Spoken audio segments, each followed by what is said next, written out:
සමාධි බුදු පිළිමය. සමාධි බුදු පිළිමය ශ්‍රී ලංකාවේ අනුරාධපුර නන්දන උයනේ පිහිටා තිබේ. මෙම පිළිම වහන්සේගේ බුදුරජාණන් වහන්සේ ධ්‍යාන මුද්‍රාවෙන් වැඩ සිටීමෙන් භාවනාවේ යෙදෙන අයුරු දක්වයි.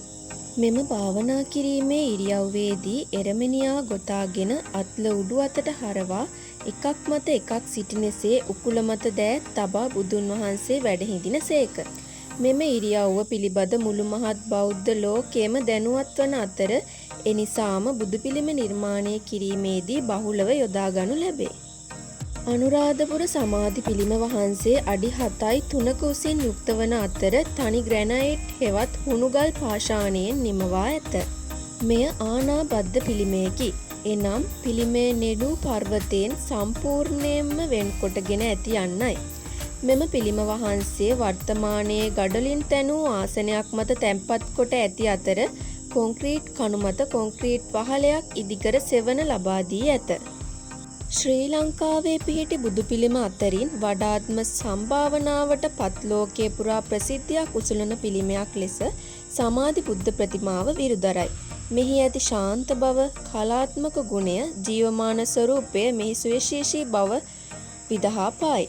මෙම පිළිම වහන්සේ දැනට අභයගිරි ආරාම සංකීර්ණය තුල තැන්පත් කර ඇති අතර සමහර විට මුලින් මහමෙවුනාවේ තිබී ඉන්පසු මෙතැනට ගෙන ආවා විය හැකිය.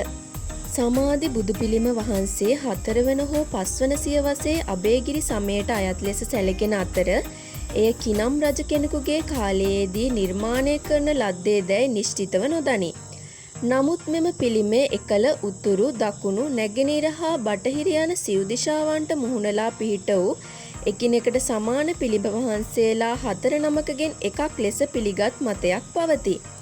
මෙම පිළිමේ දැනට පිහිටි ස්ථානයේදීම 1888 දී හමු වූ අතර ඒ වන විට පිළිමේ නාසයට හානි සිදු වී තිබුණි.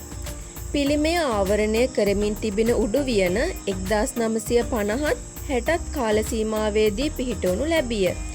පුරාවිද්‍යාඥ ආනන්ද කුමාරස්වාමි මහතා මෙම සමාධි බුදු පිළිමය නිසැකවම ශ්‍රී ලංකාවේ මූර්ති ශිල්පීන්ගේ නිර්මාණය වූ බවත් ඉන්දියාවෙන් අතික්‍රාන්තය නොවූවක් ලෙසත් අනාවරණය කර ඇත.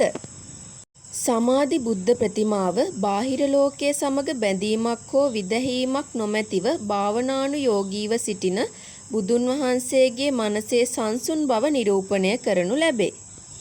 මෙම සමාධි බුදු පිළිම වහන්සේ ලංකාවේ මෙන්ම ලෝකයේ බෞද්ධයන්ටත් ඉතා සුවිශේෂී වූ පිළිම වහන්සේ නමකි.